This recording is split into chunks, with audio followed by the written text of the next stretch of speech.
D.L. 무디는 미국이 낳은 가장 위대한 19세기의 복음 전도자였습니다.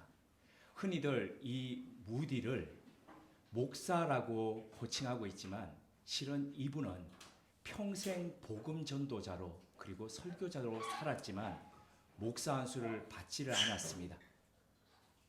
자신이 배우지 못했다라고 겸손해 하면서 목사 안수를 끝내 받지 않으면서도 신실한 그 어떤 이들보다도 더 하나님의 말씀을 능력 있게 전하는 복음 전도자로 살았습니다.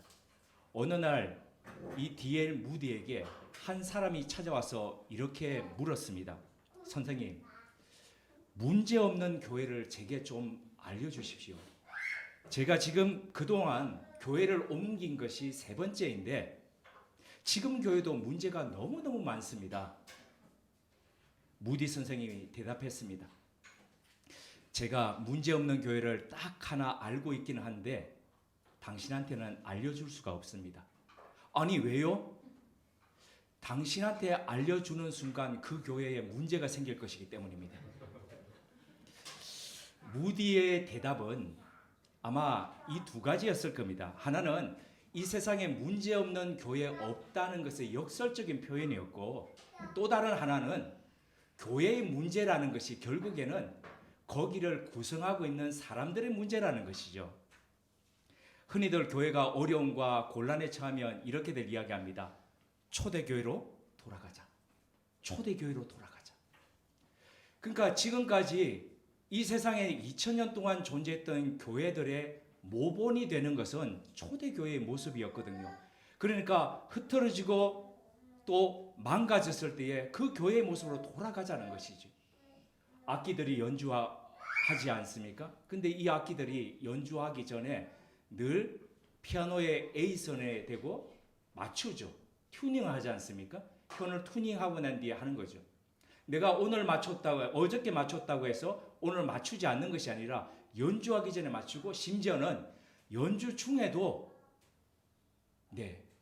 현을 맞춰가면서 그렇게 연주를 해가죠. 교회 역시도 마찬가지였습니다. 초대교회 또는 초기교회라고 하는 그 교회의 모습에 맞춰가면서 지금까지 교회가 존재해 왔다는 것입니다. 그렇다면 이 세상 모든 교회의 모본이었고 길잡이였던 그 초대교회는 문제가 없었을까요? 초대교회, 초기교회, 다 교회라는 이름이 붙어 있습니다. 교회라는 이름이 붙어 있다는 것은 이 역시도 문제가 있었다는 것의 반증 아닐까요? 몇 달째 살펴보듯이 사도행전은 예루살렘에서부터 시작했던 교회가 어떻게 생겨났고 그 교회가 어떻게 성장해갔고 또 어떻게 퍼져갔는지를 보여주고 있습니다. 예루살렘에서 시작했던 이 교회는 오순절 강림 사건 이후에 성령 공동체로 점점 커져갔습니다. 한 번에 3,000명, 또 한 번에 5,000명이 회개하고 예수 그리스도의 이름으로 세례를 받고 그리스도인이 되었습니다. 외적인 성장뿐 아니라 내적인 성숙도 같이 겸해졌습니다. 모든 재산을 사람들이 자기 것이라 주장하지 않고 공동으로 같이 공유했습니다. 그야말로 이름만 공동체가 아니라 실제적인 운명 공동체가 되었습니다. 제가 언젠가 한번 말씀드린 적이 있죠. 청년들을 모아놓고 리더 그룹들을 제가 성경 공부를 하기 전에 이렇게 이야기했습니다. 우리 교회 공동체가 그랬더니 네이버에서 웹툰을 기재하는 한 형제가 손을 탁 들더니 저한테 이렇게 이야기하는 겁니다. 목사님, 공동체가 뭐예요? 그 친구가 공동체라는 단어 자체를 몰라서 그렇게 했던 것이 아니거든요. 그래서 제가 되물었습니다. 형제는 그러면 우리 교회를 보면 어떤 이미지가 떠오르느냐? 그림을 그리는 친구이기 때문에 그렇게 물었습니다. 그랬더니 그 친구가 이렇게 대답했습니다. 우리 교회 하면 공항 대합실이 생각납니다. 공항 대합실에 쫙 밀려왔다가 사람 오면은 그대로 그냥 사라지는 거죠. 그냥 주일이 차가 밀렸다가 그냥 예배만 마치면 또 차가 밀리면서 나오는 거. 그 친구에게는, 형제에게는 자기가 소속되어 있고 자기가 바라보는 그 교회가 이름이 공동체이지만 공동체가 아니었던 거죠. 그런데 이 교회의 모습은 정말 공동체였습니다. 함께 운명을 같이 하는 공동체. 교제와 기도에 충실하며 이웃들로부터 칭찬을 받기 시작했습니다. 호감이 있습니다. 이것이 사도행전 2장이 전하는 초기 교회의 아름다운 모습이었습니다. 하지만 이런 아름다운 교회라고 해서 어려움이 없던 것은 아니었고요. 어려움이 있었습니다. 힘듦도 있었습니다. 교회 외적으로는 종교 지도자들인 사내들인 공동체에서부터 끊임없는 협박과 핍박을 받았습니다. 감옥에 갇히는 것이 계속 반복되었습니다. 이후에는 가면은 이제 사도들 중에 잡혀서 죽는 일까지, 순교까지 나오게 됩니다. 교회 내적으로는 오늘 본문인 사도행전 5장의 이 아나니아와 삽비라 사건과 뒤이어서 6장에 또 사건들이 나옵니다. 계속된 문제들이 이어집니다. 특히 오늘 본문 속 아나니아와 삽비라 이 부부 사건은 초기 교회의 어두운 모습을 보여줍니다. 교회가 한창 성장하면서 틀을 잡아가던 시기에 난데없는 문제가 생겼습니다. 충격적입니다. 이 이야기는 난감할 뿐만 아니라 오래도록 이 본문을 어떻게 우리가 이해하고 받아들여야 될지 난해구절에 속했습니다. 왜냐하면 과연 이 부부가 잘못은 한 것 같은데 이 부부가 그렇다고 해서 이게 그 자리에서 죽을 만한 그런 잘못이었는가 하는 그런 의문이 들었기 때문입니다. 이 난해한 의문을 풀기 위해서 우리가 시도해야 할 것은 우리의 시각이 아닌 먼저 사도행전을 기록한 이 저자인 의사 누가의 관점으로 접근해 볼 필요가 있습니다. 그럼 누가가 설명하는 이 사건의 경위와 그리고 의미와 결과에 대해서 우리 한번 살펴보겠습니다. 사건이 일어나게 된 배경과 경위는 2장부터 4장까지 성령 강림 이후에 점점 교회가 커져가는 상황 가운데 일어났습니다. 사람들이 성령님의 듀나미스, 이 다이나마이트라고 할 때 듀나미스, 그 능력을 직접 목도했습니다. 그러니까 이 가슴이 벅차오릅니다. 그래서 내 것 내 것이 없게 사람들이 공유했습니다. 필요를 따라 나누었습니다. 그런 중에 요셉이라고 하는 이 바나바가 자신의 밭을 다 팔아가지고 그 밭을 판 모든 금액을 사도들 앞에 바쳤습니다. 이 헌신적인 모습이 모든 사람들에게 고무가 되는데 특별히 이 아나니아와 삽비라에게 이게 아주 감동 깊게 다가왔나 봅니다. 그래서 우리도 그러자라고 해가지고 했던 것이죠. 그런데 흥미로운 것은 이 바나바의 일이 기록되어 있는 사도행전 4장 31절에서부터 37절 이 부분이 끝나면서 바로 지금 5장이 시작되는데 5장 1절에 아주 묘한 단어가 들어 있습니다. 그것은 우리말 성경에는 지금 번역이 되어 있지 않은데 원어에 대라는 이 대라는 게 그리스어에서 그러나라는 옆적 접속사입니다. 반대되는 것이죠. 그러니까 앞에 지금 스데반의 이야기를 하면서 그러나라고 이렇게 지금 시작을 하는 겁니다. 완전 바나바와 대조되는 인물이 있다라고 지금 누가가 그렇게 기술하고 있는 겁니다. 쉽게 말해서 바나바가 초기 교회에 있어서 아주 긍정적인 모델로 제시되었다면 오늘 본문에 있는 아나니아와 삽비라는 부정적 모델, 샘플로 지금 제시되고 있다는 겁니다. 그래서 누가는 이 복음을 읽는 첫 번째 데오빌로 그리고 그 이후에 쭉 읽어갈 수많은 사람들에게 지금 이 케이스를 통해서 경고의 메시지를 전하고 있는 겁니다. 그렇다면 어떤 목적으로 전하고 있을까? 그것을 보기 전에 그러면 아나니아와 삽비라의 근본적인 문제는 무엇이었을까? 이 부분을 살펴볼 필요가 있다는 겁니다. 2절에 보면 땅을 판 뒤에 얼마를 감추고 얼마를 가져다가 사도들에게 드렸다라고 지금 그러고 있습니다. 아니 이게 무슨 죄가 될까요? 이게 죽을 만한 일일까요?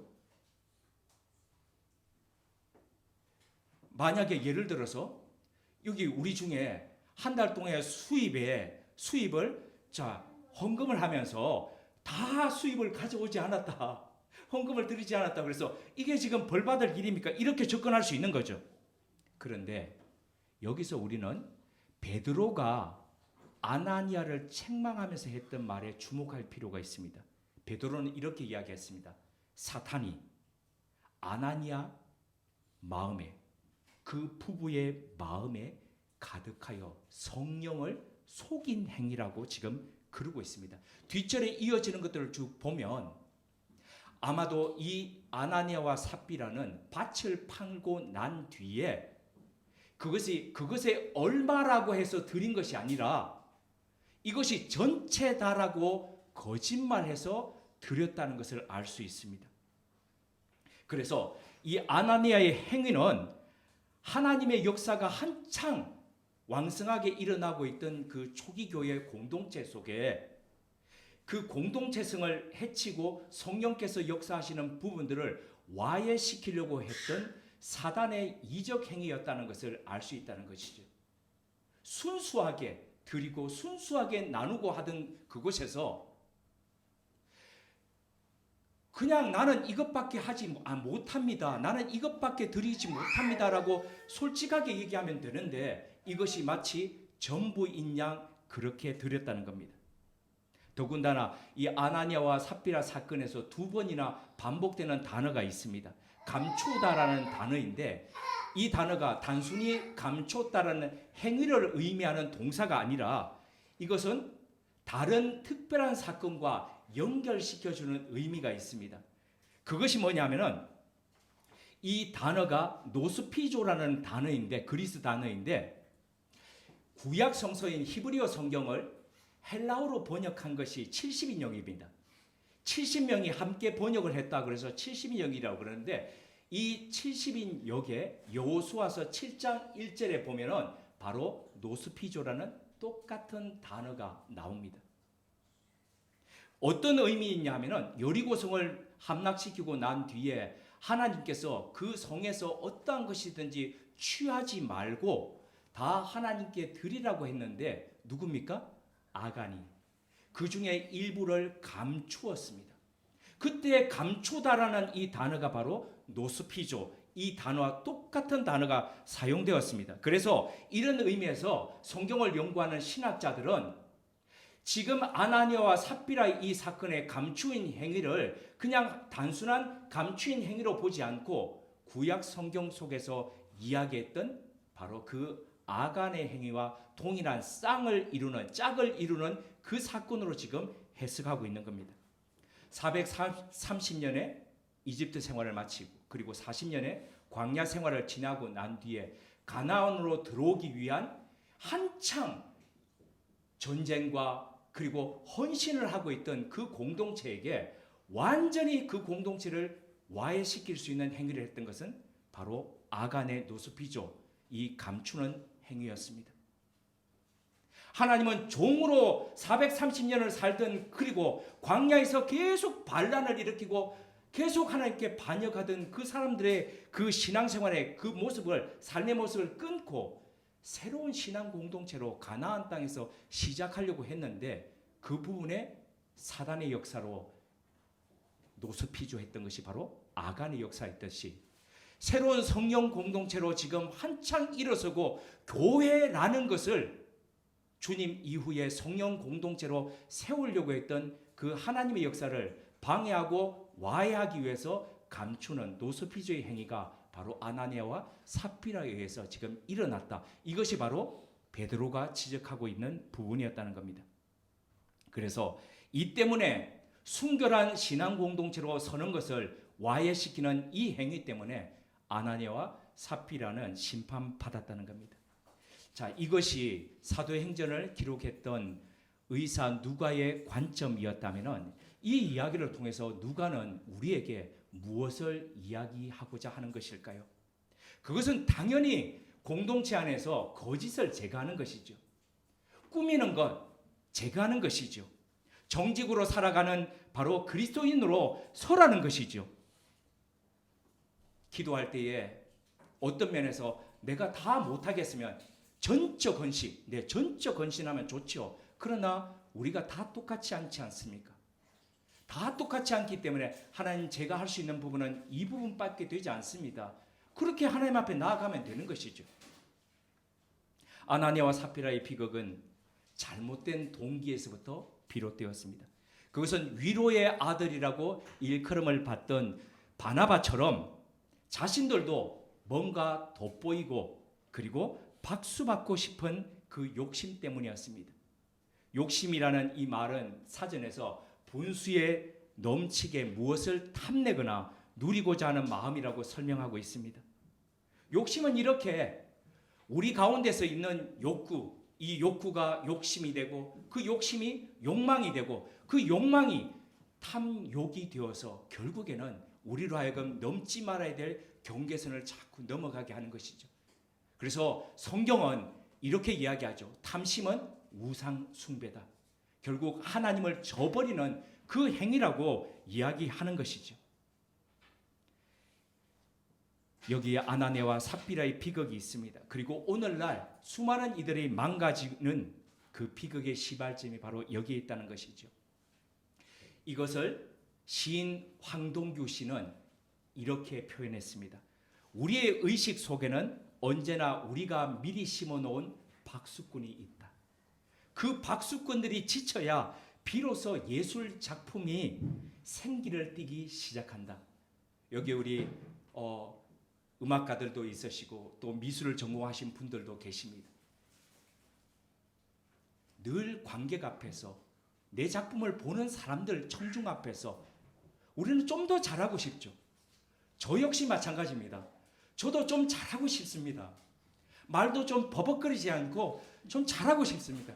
그래서 막 어디 나오는 것처럼 한마디만 하면 그냥 막 아멘 아멘.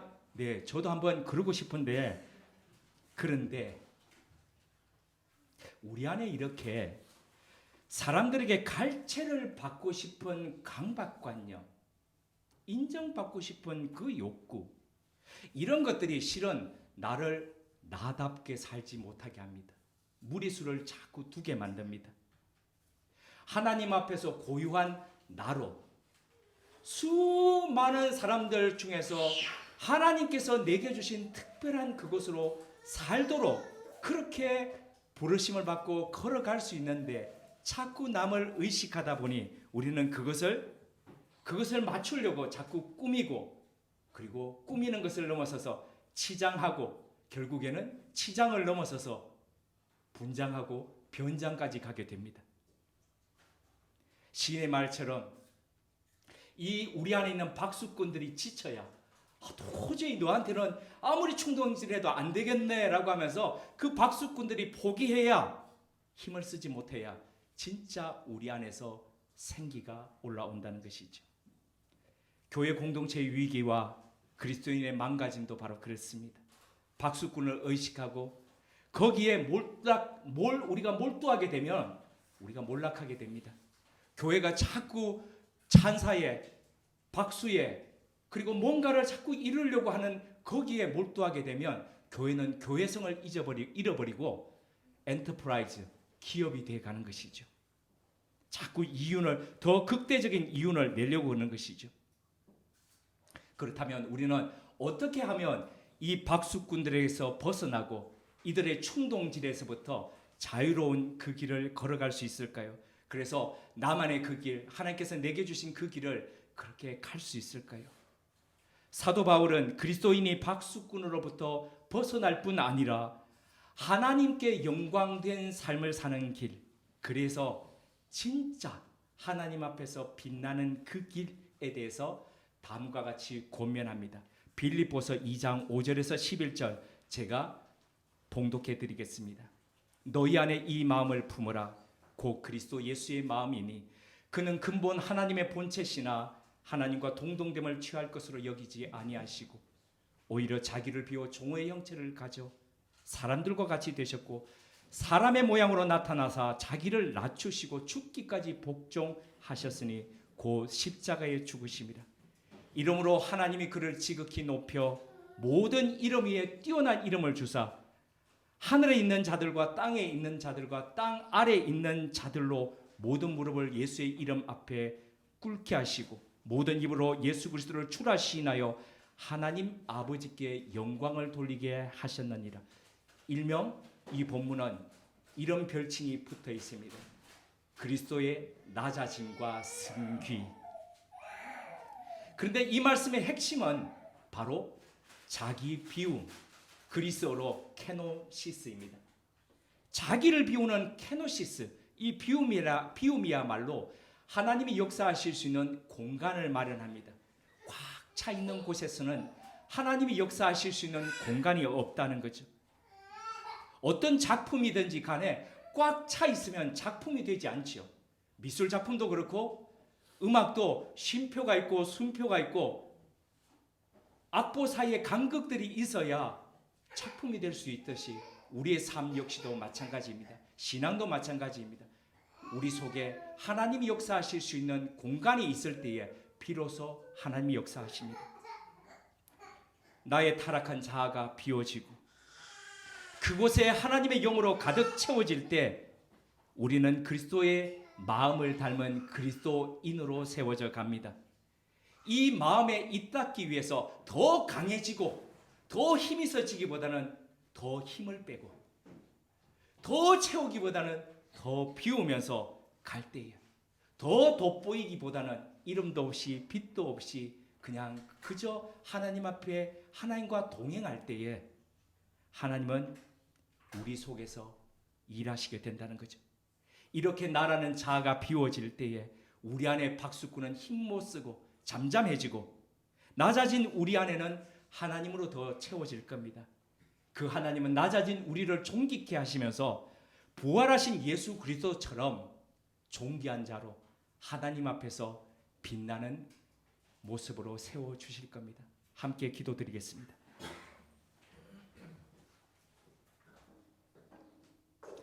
몸을 비우려고 물만 마시는 날이 벌써 요 남은째 비워야 채워지는 걸 나이 쉰에 깨닫는다. 마음을 비우기까지 또 얼마나 천겁을 기다려야 하는지 비우는 연습을 가선지게 하면서 오늘도 물 두어 잔에 잠구어 색바랜 나를 버린다. 하나님, 우리 안에 우리도 어쩔 수 없는 욕망과 탐심이 자리하고 있습니다. 분수를 넘어 더 돋보이려고 하는 마음에 자꾸 무리수를 둡니다. 진실에다 교모의 거짓 몇 스푼을 담아 더 화려하게 꾸미기도 합니다. 늘 남의 눈을 의식하다 보니 하나님 앞에서의 고유한 나로서 살지 못합니다. 타인에게 나라는 사람의 주도권을 넘긴 채 그들에 의해 내 기분도 좌지우지 되는 길을 걸어왔습니다. 비옵기는 우리 안에 이러한 박수꾼들에게 벗어나 우리 생의 주관자 되시는 하나님만 의식하며 사는 그리스도인 되게 하옵소서. 하나님만 기뻐하신다면 그 길을 묵묵히 뚜벅뚜벅 걷는 교회 되게 하옵소서. 자기를 비워 종의 모습으로 섬기신 예수님처럼 우리도 돋보이고자 하는 것보다 낮아짐의 길로 자기 비움의 케노시스의 길로 가게 하옵소서. 그리하여 언젠가 때가 되어 하나님께서 우리를 높여주시는 날에 부활하신 주님처럼 우리도 존귀한 존재로 빛나게 하옵소서. 예수님의 이름으로 기도드립니다. 아멘.